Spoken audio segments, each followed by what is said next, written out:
స్వాంశం అండి. మీరు చూస్తున్నది మల్లాపూర్ అంటే మన నోమా ఫంక్షన్ దాటి చెంగిచెర్ల వెళ్ళే రూట్లో ఉంటుందండి.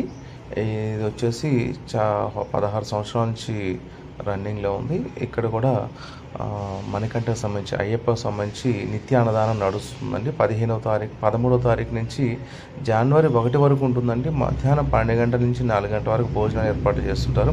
ఇక్కడ వచ్చేసి అయ్యప్ప స్వామితో పాటు వెంకటేశ్వర స్వామి, రామాలయము, దత్తాత్రేయ స్వామి, తర్వాత వినాయకుడు, నవగ్రహాలతో పాటు ఒక గోశాలను అయితే నిర్వహిస్తున్నారు నిర్వాహకులు.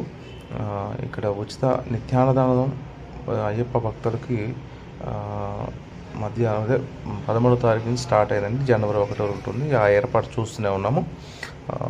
1000 మందికి దాదాపు 1000 మంది అయ్యప్ప మాలదారులు వచ్చేసి భిక్ష చేసి వెళ్తుంటారు.